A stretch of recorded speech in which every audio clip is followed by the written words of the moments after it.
Latino Max. How we doing? It's fun when you look like this on purpose because, like, you have to ask yourself, like, I'm 30, and every day when I wake up and I put my fun costume on, I have to ask myself, how much longer am I allowed to dress like this? Anybody else ever have to ask themselves that question? My girlfriend told me, she's like, you look like a skateboarder that lives in the woods so he can make his own skateboards. I'm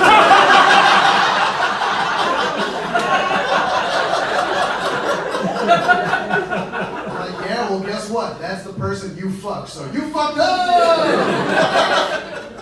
Do I have a girlfriend? Got any couples in the crowd? Delayed reaction, must be old. My girlfriend and I, we've been together for a long time now, and when you're together in a long-term relationship, you develop new problems, which is fun, but also it's scary at the same time. Like if anybody's been in a long-term relationship, you're gonna know this. You see, my girlfriend and I, we have a new problem, is that our son Titus has been getting in trouble at school a lot lately, except there's an even bigger problem, is that we don't have a son named Titus. Titus is a little shithead that goes to Roberto Clemente High School, who made up a random series of 773 phone numbers.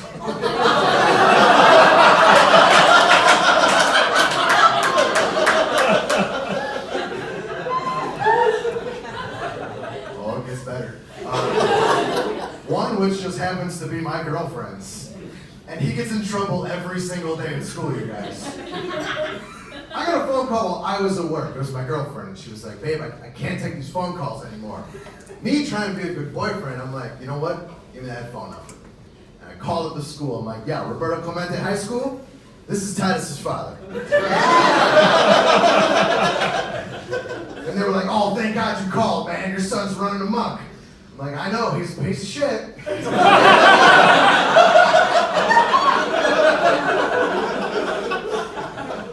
And the principal paused and he goes, excuse me? And I'm like, you've met my son, right? And he just goes, that's fair. I was like, shit, I wish I would have went to that school, man. Got away with murder. So I'm talking to this guy and I'm like, what did my son do this time? What does the little monster do? And he proceeds to tell me, he goes, well, he took another student's clothing with their phone in it and flushed it down the toilet. And my first question for that principal was, why'd that kid have his pants off, man? What kind of school you run there, buddy? So I didn't like the sign from the catcher, so I threw a curveball in the mix. I said, you know what, why don't you put my son on the phone? And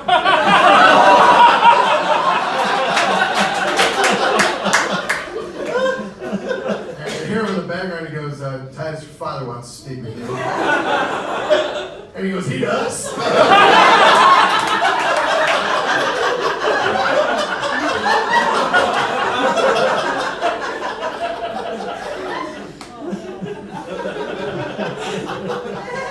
get this kid on the phone, I'm like, yeah, Titus, this is your father. And he goes, it is?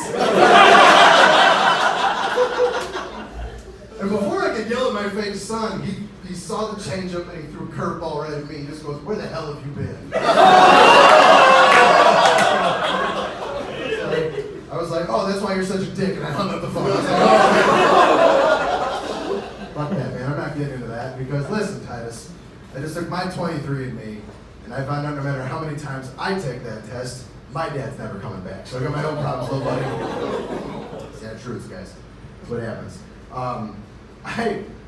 Man, I think it's because of like stuff like that. I've just had just the worst possible jobs imaginable. Like I used to work at like Mariano's grocery store. You guys ever been to that shithole? It's a great place to shop. It's a terrible place to work.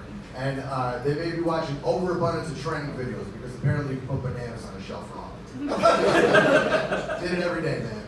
But like one of the videos stood out to me in particular. It's what would happen if a shooter came into the building. And that problem America has. And there's only 3 things you're allowed to do if a shooter comes in the building. Hide, run, and fight. Very simple, right?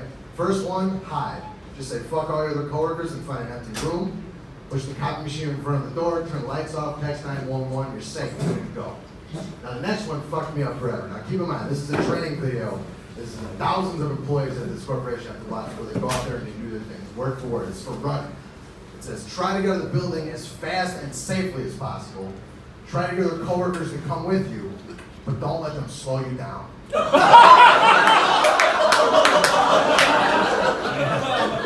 Don't let them slow you down. I should not have to think, who wrote this shit? The CEO? Like, should not have to come into work and scout a potential running mate to get out of the And the last one was fight. Now, I grew up in a bad neighborhood on the south side of Chicago. I know about fighting for your life or survival. So in the video, they're stuck in the break room. They realize some shit's going down outside. They got to fight for their life or survival. Side note, no windows in the break room because who wants to see the light of day to have hope to get out of work? So in the video, it says, look around the room and make a bunch of makeshift weapons. Now, I don't even know what that means, man. But in the video, one guy grabbed a garbage can, and another guy grabbed a steel folding chair, and what that says to me is those two dudes are pro wrestling fans.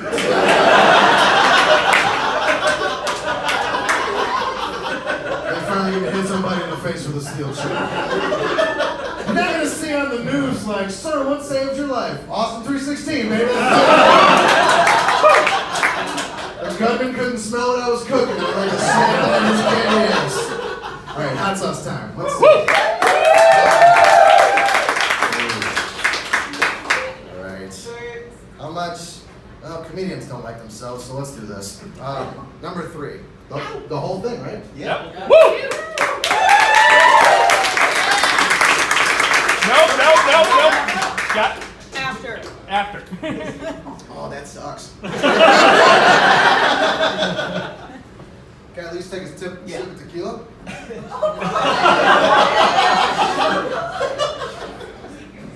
Yep, don't like myself now. So let me get into this last story. I used to be a bike messenger, and I used to live on the north side of Chicago in Ravenswood. And I would have to ride my bike through Wrigleyville every day. You ever hung out in Wrigleyville on purpose? I don't know if I'm gonna make it, guys.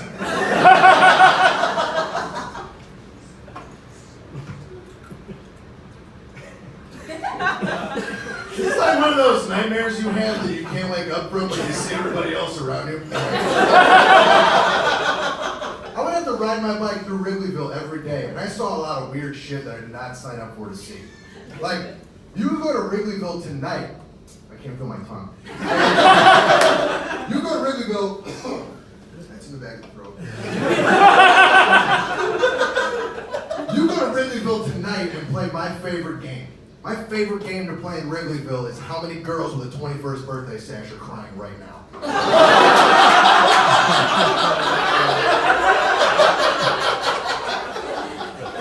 My record is 7. Let me know if you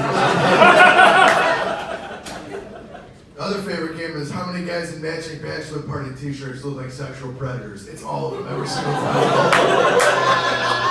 Just a bunch of cargo shorts just doing this like this.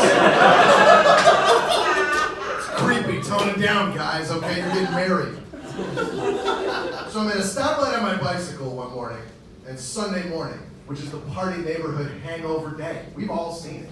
And it's Sunday morning. You see a lot more weird shit, you know? You're dodging piles of puke on the sidewalk. You're seeing a lot of interesting walks of shame.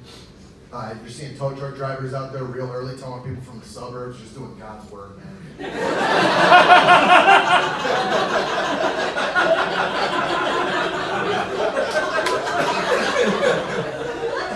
Please stop laughing. I want to finish this.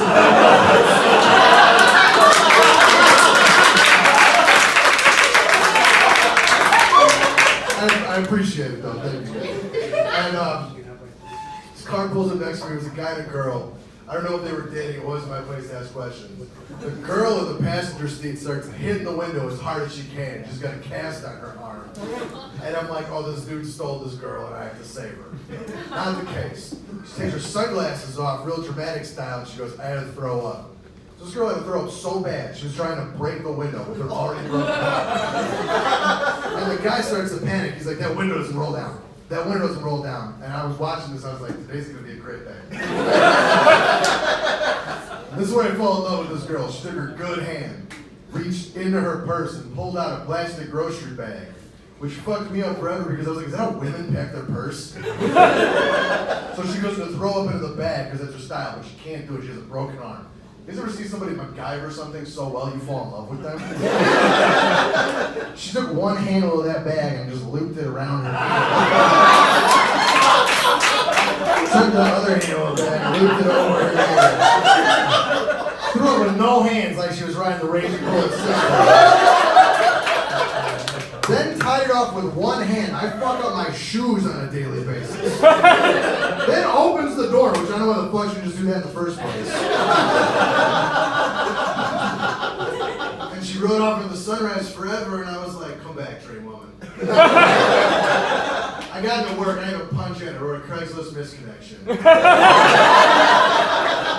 I didn't find love that day, but it said this. It said, beautiful girl, black hair, brown eyes, pink cast. Pukes like a champ on Addison and Clark.